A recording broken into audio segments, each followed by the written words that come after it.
All right, Austyn Roth, Lucky Landscape. You're 21 years old, doing 4 million currently. You plan to double your maintenance division the next year, I understand. You started when you're 8, 9 years old and doing high-end HOA work, bigger, high-scale stuff, along with tree service stuff as well. Welcome to the show. I appreciate your time sitting down here and dive into why and how you've grown so fast. Yeah, thank you. Thank you for having me. Yeah, Austyn Roth from Lucky Landscaping. We're based in Jupiter, Florida, just outside of West Palm Beach. We're in a great market that is a very interesting clientele, very high-end area, mostly known for golfers. We have an amazing beach. So it's just a great area to live, work, and play, I guess. So like you mentioned, we are a predominant commercial HOA landscaper, specializing in really higher-end HOAs, higher-end homes. We've kind of found that's our niche. We're great at doing that, and that's the level of service that we train all of our guys to provide to our customers. That's awesome. Good. So let's back up before we dive into it really deep. How did things start? 8 or 9 years old. Paint us the picture from then till now and how it's grown so fast. Yeah, so when I was 8 or 9 years old, I got a lawnmower. I started push mowing in my neighborhood, and all I wanted to do was make some money. And little did I know, I would be pursuing this, for quite some time after that. So I started, push mowing in my community, in my neighborhood. And when I was probably 13 or 14, I bought a golf cart, a Gravely Atlas side-by-side, and I was able to expand to a couple neighborhoods around mine, so my service area got bigger. And when I was 15, I bought my first truck, which I hired a driver, because in Florida you have to be 16 to drive.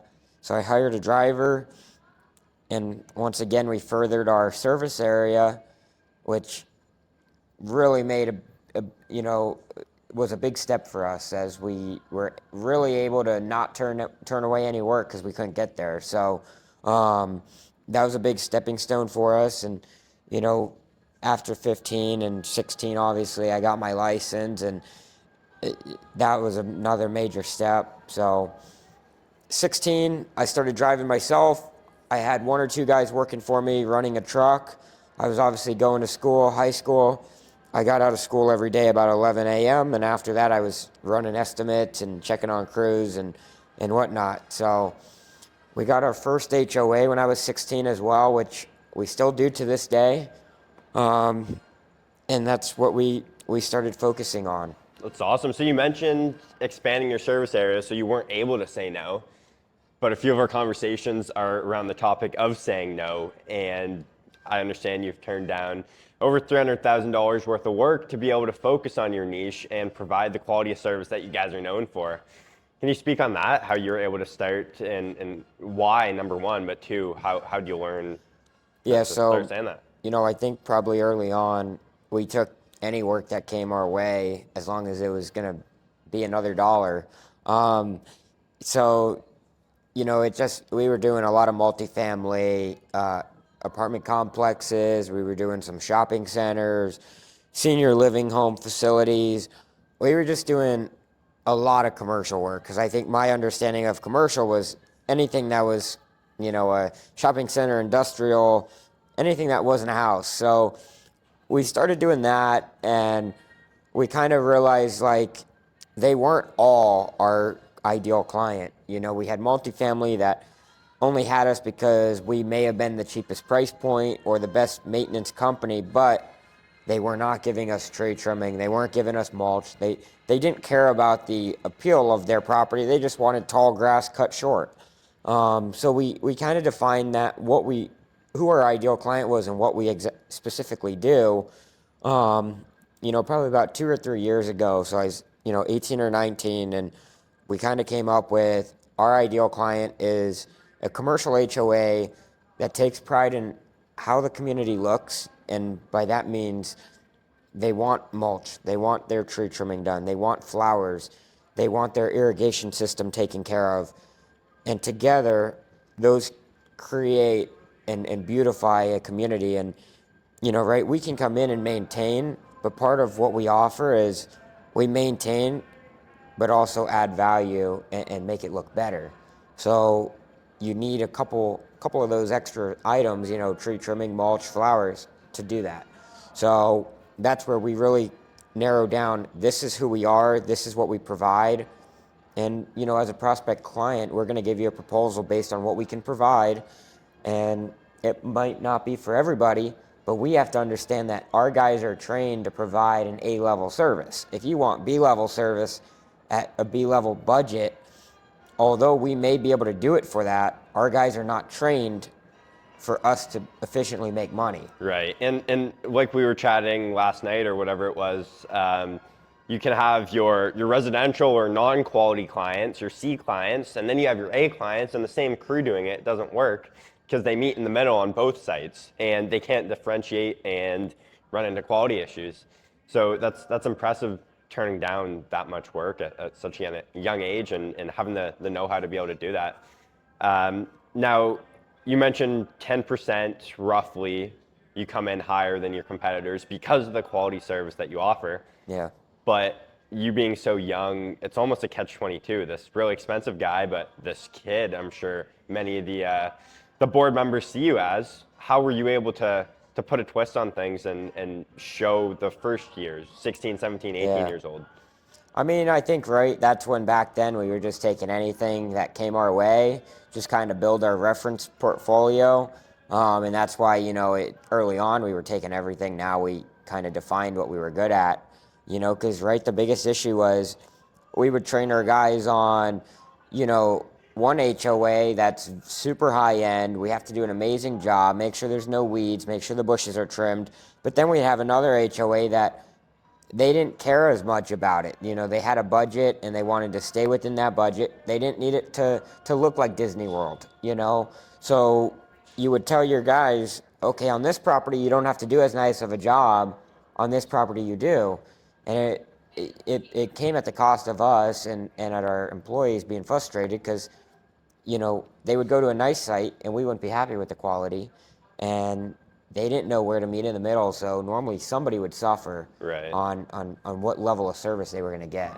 And how old were you when you made that switch of finding your niche, dialing in, and Probably 18 or 19. yeah.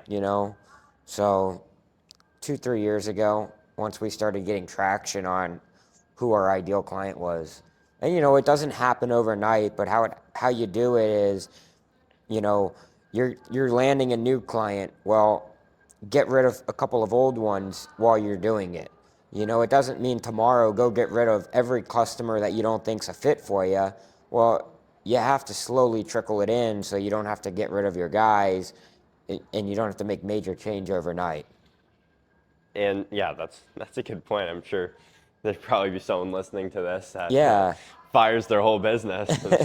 Yeah, right. I and mean, you have to gets keep messed going. over. So if you're already doing it, so if you have $5,000 a month in maintenance work, and now you just got a new customer that's $6,000 a month, that is your ideal customer. Well, now you can get rid of that $5,000. Yeah. And if it's a new customer that's $2,500, well, then get rid of half of your customers that aren't your ideal fit. So talking to so many others in the industry this week, it's interesting how the difference of structures that everyone has between their field staff, their foremans, their admin, their ops, project managers. How do you guys structure, number one, the back end, but also each crew? Like it seems like you guys vary a bit. You mentioned you had a crew of 9. Yeah. Yeah, I mean, I think it does kind of vary. I mean, we have a production manager that oversees all of our maintenance crews. And then we have an account manager that maintains the customer relation between production and the customer. And then obviously we have an office manager that's handling all the billing and back office stuff. But yeah, I mean, I truly believe that quality is built at a crew leader level. Management just kind of a system, but if you're not training and if you're not training your crew leaders, you won't be getting quality work. You know, a production manager can't just put out quality work without training, you know, your level of Yeah. standard.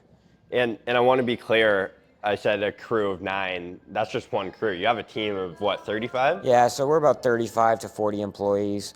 And, you know, our large mowing crew for these large HOAs, you know, is 9 guys. We have, you know, crews that are 6 guys. It just kind of depends what works and, you know, efficiency and what accounts we have to service. You know, that makes a big pull on how we ramp up crews at the time of the year as well. And what does your training process look like for your crew leads to maintain that service across the board? Yeah, so I mean, I think you know, we have company meetings every week.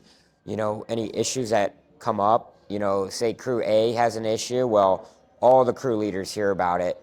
That way we can prevent that issue on crew B, C, D, you know, whatnot. So every crew across the board knows about the issues that get brought to our attention by the customers. And when is this communicated? Is it daily meetings It's once or a week at our team meetings. once a week team So, meetings? yeah, we really try to get the point across to everybody because our whole thing is it may be something so simple that nobody looks at as an issue, but yet it's an issue to the customer. Right. And right if you intertwine guys from different crews, you know, you can fix that issue today with one crew, and now you put a new guy on that crew next week, and he does the same thing, and it's a repeat issue that the customer sees as repetitive, and internally it's a first offense to that guy. Yeah. You know, so it's really about when there's an issue, you've got to get it out to as many people in the company as you can to prevent it. And one thing we struggle with is all the overhead downtime it adds up, and this LMN summit is talking quite a bit about that. We struggle with that between getting out of the yard in the morning and time wasted unloading at night, loading and unloading. Crew meetings daily is what we even did at one point, and that eats time away. How do Yeah. you guys structure your day-to-day coming in and out of the shop? Yeah, I mean, I think, right, the drivers come in a little bit early. They make sure their trucks are ready to go. All their field guys come in. And what time's that? 6:45, Yeah. and field guys will get in at 7, and they'll hop in the truck and they're out of the yard. Right. You know, so it's really about finding an efficient operation. Morning rollout's very important. You know, it could take 5 minutes, it could take 30 minutes, and that's what you really have to dial in. You know, what you do, how you do it, and when you do it, so that it's equal across the board. You know, and it's also making sure crews are dedicated to a specific task. You know, you can't take a mowing crew on Monday and, you know, Thursday he's trimming trees and Tuesday he's putting plants in the ground. That's a lot of inefficiencies as well. Right. And you mentioned dialing things in. What's one thing that you guys are still working on dialing in? And also one thing that you would tell yourself a few years ago that you guys have worked on since then and dialed in to rectify that issue? Yeah, I mean, I think like morning rollout is very important. We're always looking for ways to improve that. Many years ago, our policy is all the trucks get fuel in the afternoon. Yeah. They make sure their trucks are dumped in the afternoon. That way, come the morning, there's no need for fuel. There's no need to dump the truck. It's just making sure your equipment's there and you're ready to go. And what's one thing you're working on? Morning rollout, I mean, it's always the morning rollout is, we've got it perfected on maintenance, but it's always a work in progress with our tree division and our enhancement with getting it out quicker. And why is that? Because there's I think it's because more moving parts? they're on a different task every day, you Right. know, so it's a lot more thinking and getting that to a field level position is sometimes complicated. So what does that system look like now? Is the crew lead, he checks his LMN in the morning and knows what they're doing, or the night before to be loaded up with mulch or flowers, whatever it is, or what does it look like, how you approach that now? Yeah, so I think we try for the night before, you know, but if it's a material we don't have, now we're sending a crew to a nursery and we've obviously got that downtime. So we're trying to get all the materials staged at our shop so that they can load it that afternoon. Right. And not be scrambling in the morning. It means have your wheelbarrows, get your shovels, get everything onto your truck, you know, the night before. Make sure you have a blower. That's one of the biggest issues. They'll show up and they'll be done with the job and won't have a leaf blower. Yeah. And what are your actually before I go there, I'm curious, the tree division, that takes quite a bit of skill, experience for guys not dropping trees on houses or trucks or crew Yeah. members. Did you teach yourself that and then teach your crew, or you just hired skilled guys? Like how do you get I into mean, that? we hired skilled arborists and climbers to perform the work, and that's honestly how that runs. We've got some good crew leaders there as well, and you know, it's not as hard once you hire amazing people. You know, Yeah. it is a hard task, but once we've specialized in it and really start to pick up work, it wasn't as big of a deal. And we were talking about this last night of or maybe it was at lunch. I don't fucking remember. But tapping into the board members, because that's really who hires you, not the property manager. They just deal with whoever is chosen. Correct? It's straight to the board members is who you need to tap into. Yeah, I agree. I think everybody's important, you know, but everybody's also got a relationship with somebody. So how do you tap into that and scale that at first? Like you're huge now, but starting out, Yeah, I sure mean, it wasn't starting easy. out, I was trying to get in front of board members, and you know, you might meet them walking in their neighborhood. You might meet them, uh, you might meet them at a restaurant. I mean, they're just like us. You know, they go out to dinner, they go to local events, so they're out there. And there's a lot more board members walking around in the public than you'd think, but there is. Well, they're not wearing a name tag on their No, fucking they're not. You forehead. know, Like, so it's just networking, and you know, it's an interesting game to play. But yeah, it's really finding out who they are, trying to get in front of them, and now it's more or less of referral. You know, right. board members talk to other boards, so I think good work spreads to them, and that's, you know, we get a lot of board members that call us saying, "Oh, I know so and so from, you know, so and so board," and that's really how it spreads now. And we Right. try to leverage current relationships too. Like, hey, do you know anybody that's on another board that might need help or needs tree trimming? And, you know, it's not always just going in there to take the work. It's sometimes they call saying, hey, we have an issue with this. All right, well, here's what we recommend. If we do it or somebody else does it, it's no big deal. Right. You know, it's showing value. And you mentioned the process is sometimes 2-3 years long of just from the point you start the relationship and meet that person to the time you even send out an estimate, never mind close that account, right? Yeah, I mean, it might take 2 or 3 years before the opportunity comes, right? Because these HOAs are large and, you know, they take time to build a relationship with the vendor. So they're not just going to just up and right, cancel the contract and hire you. Right. You know, you've got to kind of show value, show why you would be better than their current guy, and show them what you currently do. And sometimes we do their tree trimming first. We build that connection with them, and then we build that trust. And down the road, they hire us for maintenance. So it's really showing value is the key to it. Right. Let's talk vertical integration. You've done some pretty cool things on that front. What's explain your thought process there, and then also what's next? What else is going to improve your efficiency and increase profit?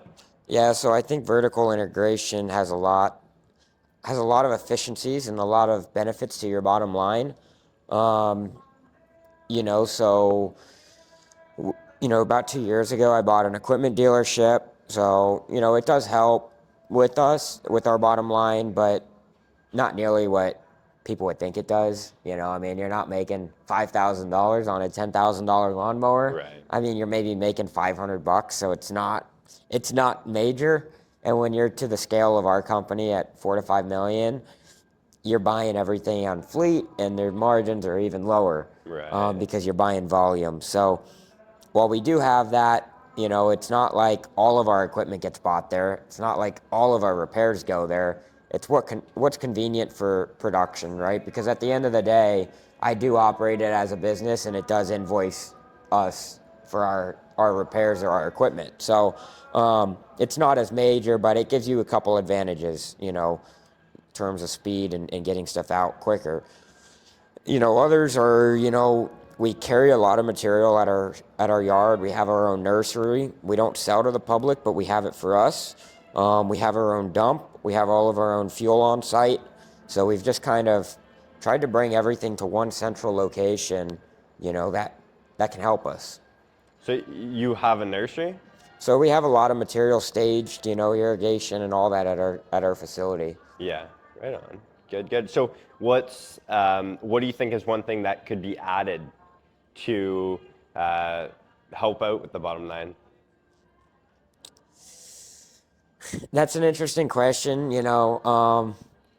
I mean, we run a pretty clean operation, but to the bottom line, I think now at the stage in our business, we're really working on building out our leadership team, our management team, just to kind of make stuff run smoother, and take caps away from people. Rather than one guy doing a wide range, we're trying to break it up into two people while we grow. Right. Because we're looking to do 6 or 7 million this year in revenue, so we're making headway, and it's going to really be a big infrastructure year for us. So that's really what we're focusing on. One, it's the balance of hiring them at the right time, right? Like if you hire them too early, the work's not there. You're just dumping money at it. But if it's too late and you can't stay on top of the work and manage to the quality standard that you're known for, it's another issue. Yeah, and right, like that's one of those things that's where I'm in a peer group, with McFarland, and it really comes back to you're able to compare to other companies that are like you, right? So if you're at 6, 7 million and you're scaling up, well, how do you know that you're not hiring too much management? Yeah. Like maybe I'm hiring management that manages 10 million, not 6 or 7. I'm shooting ourselves way over. And so that's where, I try to leverage the peer group to see what other people are doing and what are their ratios and what job positions do they have to manage a similar book of business like us. Interesting. So that's where I think industry comparisons come into play. And why do you say no to the lavish lifestyle, the nice trucks? Why is that not a priority to you? And sure, there's the work-life balance. A lot of people mention. Seems like you're pretty dialed in and Yeah, I want to mean, fucking right, to win. me, like a fancy truck doesn't mean much. I mean, we have an amazing operation. We have an amazing amount of money invested into our field equipment.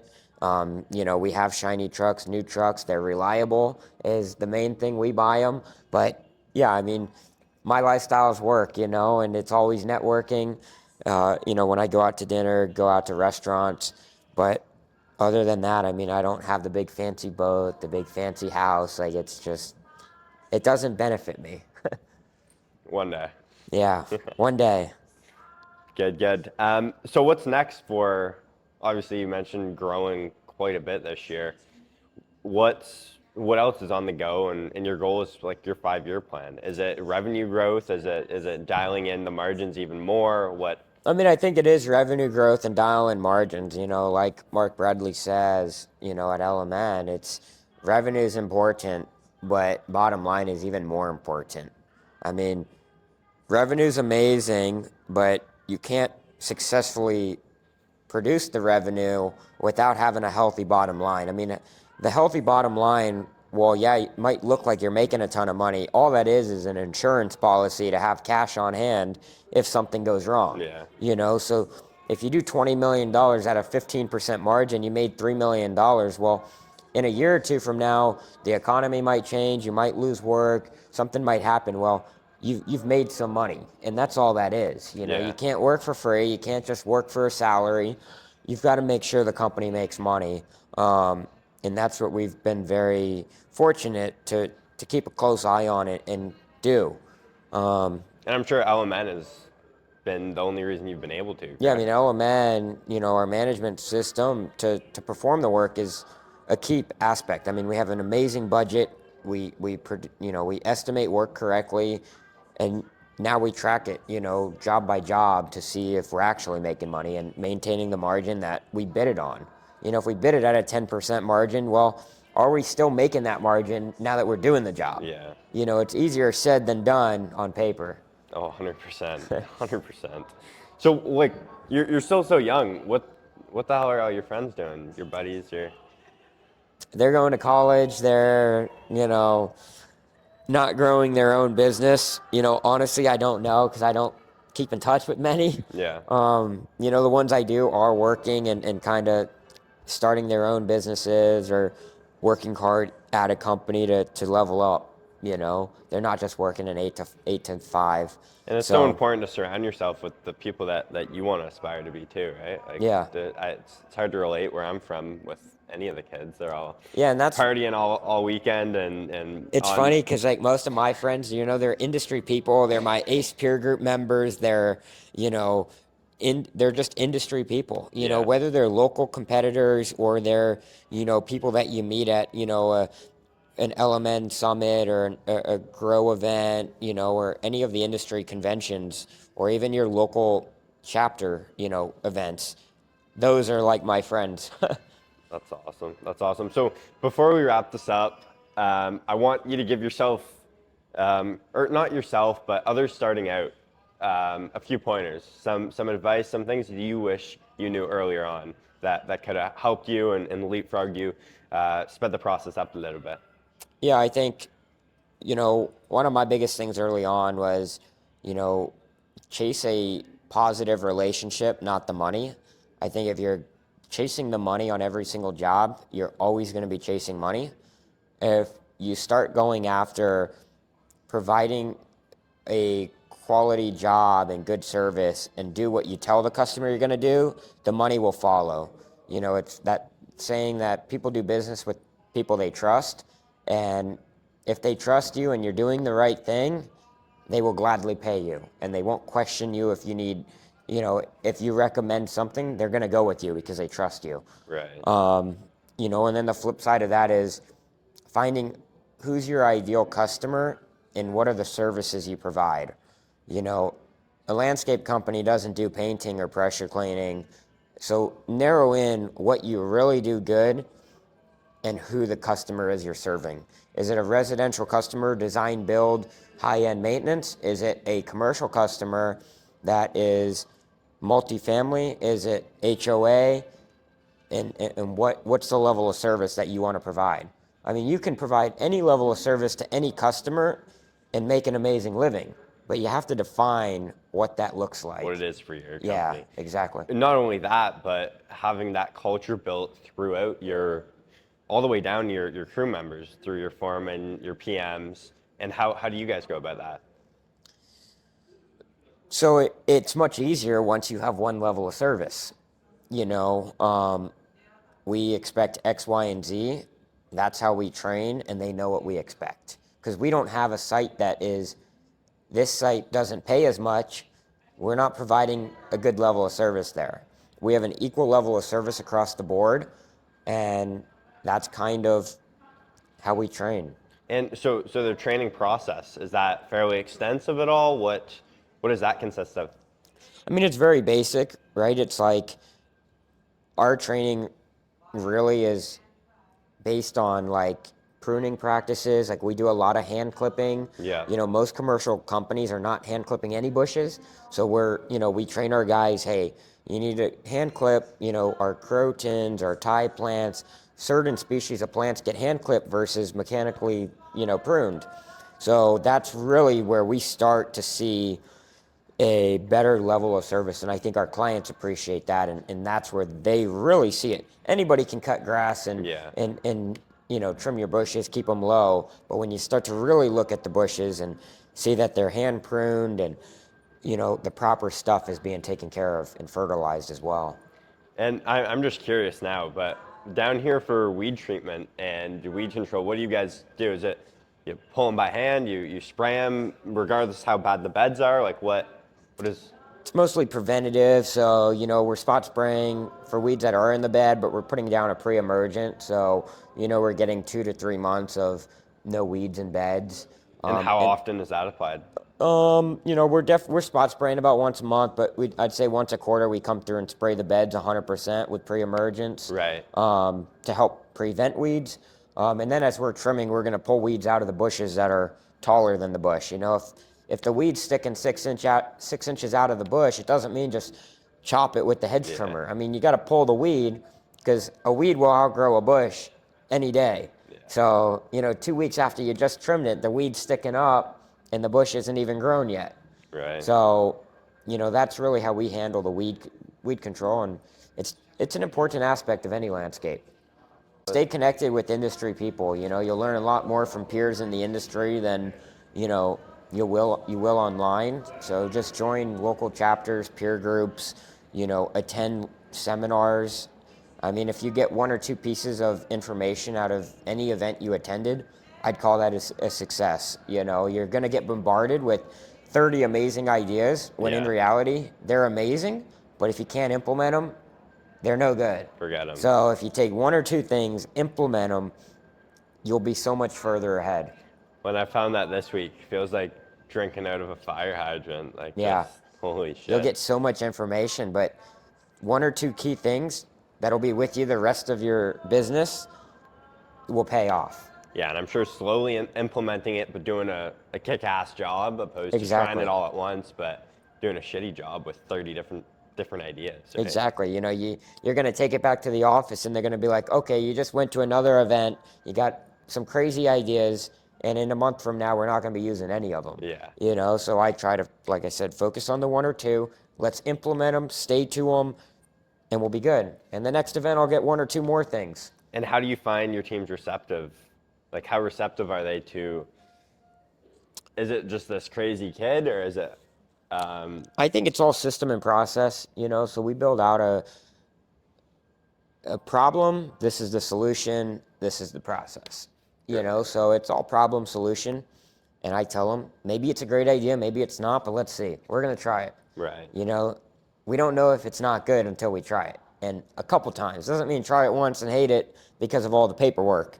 You have to do it a couple of times. What's an example of one that at first was slow to get moving, but after it opened the guy's eyes up eventually? I mean, I think LMN is a great example, right? Some people are not used to technology and they absolutely hate it. Until they truly see the benefits of how it can save them time. Yeah. And LMN, yeah, for a simple task, it might seem like, why am I going to spend 20 minutes on this when I already know it? Well, it's not just you, it's that anybody in the company can log in and see the current status versus calling you every single time. Hey, did you do this? Did you do that? Well, it's all in there. Yeah. I know it's only for you, but at least if office admin gets a call from a customer saying, hey, was this done?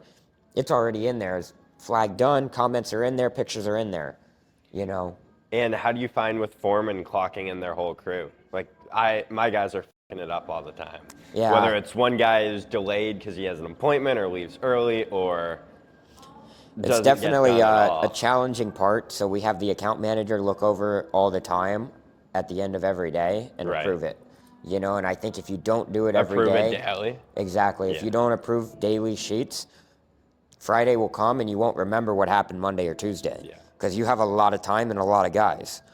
So I think daily review on the timesheet will make all the difference in ensuring the time's successfully tracked and allocated. It's awesome. So, Austyn, I appreciate it. Thank yeah. you very much. Thank you for having me. Good chat.